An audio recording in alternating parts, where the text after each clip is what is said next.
രണ്ട് കൊച്ചു പിള്ളേർ ചെരുപ്പൊന്നും ഇടാതെ സ്കൂളിലോട്ട് പോണ ഒരു ദയനീയമായ കാഴ്ച.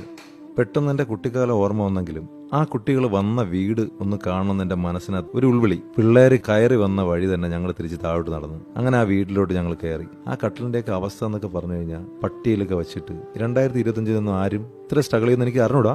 ഇത് ഈ കാണുന്നതാണ് ഈ വീടിന്റെ അവസ്ഥ എന്ന് പറയുന്നത്. പക്ഷെ ഉള്ളത് അവർ ഭയങ്കര വൃത്തിയായിട്ട് വെടിപ്പായിട്ട് സൂക്ഷിക്കുന്നുണ്ടായിരുന്നു. ഇന്നലെ ഞങ്ങൾ ഹോട്ടലിൽ കയറി ആഹാരമൊക്കെ കഴിച്ചുകൊണ്ടിരുന്ന സമയത്ത് ഞാൻ മൊബൈലിൽ ഇങ്ങനെ പഴയ വീഡിയോസ് ഒക്കെ ഇങ്ങനെ നോക്കിക്കൊണ്ടിരുന്ന സമയത്ത് ഈ പിള്ളേരുടെ വീഡിയോ എനിക്കത് പെട്ടെന്ന് സ്ട്രൈക്ക് ചെയ്ത്. അപ്പൊ ഞാൻ എൻ്റെ മക്കളുടെ അടുത്ത് പറഞ്ഞു, മക്കളെ, നമ്മൾ പോയിട്ട് തിരിച്ചു വരുന്ന വഴിയിൽ നമുക്കൊരു വീട്ടിൽ ഇറങ്ങണം, നിങ്ങൾ അവരെ അവസ്ഥ ഒന്ന് കാണണം. ഇതേ ഹോട്ടലിൽ ഞങ്ങൾ കഴിച്ച ഇതേ ആഹാരം ആ പിള്ളേർക്ക് ഞങ്ങൾ മേടിച്ച് അവരെ വീട്ടിൽ രാത്രി 9:40 ഞങ്ങൾ കൊണ്ടെത്തിച്ച്. ഈ മക്കള് ഇവരാരും ഒരു വക കഴിച്ചിട്ടില്ലായിരുന്നു. ഞങ്ങൾ കൊണ്ടുകൊടുത്ത ആഹാരം അവര് ആർത്തിയോടെ കഴിച്ചപ്പോൾ സത്യം പറഞ്ഞാൽ എൻ്റെ 2 മക്കളെ കണ്ണീരിങ്ങനെ പറഞ്ഞു. എൻ്റെ 2 മക്കളും പറഞ്ഞതെന്ന് വെച്ചാൽ അവരെ കമ്മല് ഊരി തരാം, പപ്പ കൊണ്ട് പണയം വെച്ചിട്ട് അല്ലെങ്കിൽ വിറ്റിട്ടോ പപ്പ അവർക്ക് വാതിൽ കെട്ടു കൊടുക്കുമെന്നാണ് എൻ്റെ അടുത്ത് എൻ്റെ മക്കൾ ചോദിച്ചത്. പക്ഷെ അവർക്ക് അറിഞ്ഞൂടല്ലോ വാതിൽ മാത്രം പോരാ, ആ വീടേ മാറണം എന്നുള്ളത്. എന്തായാലും ഞാൻ എൻ്റെ കുറച്ച് സുഹൃത്തുക്കളുടെ അടുത്തൊക്കെ സംസാരിച്ച് അവരെന്നെ കുറെ കാര്യമായിട്ട് നമുക്ക് അവരെ സഹായിക്കാമെന്ന് പറഞ്ഞു. എന്തായാലും ഞാൻ ഇവരുടെ അക്കൗണ്ട് നമ്പർ ഞാൻ ഇവിടെ എന്തെങ്കിലും മെൻഷൻ ചെയ്യുന്നുണ്ട്.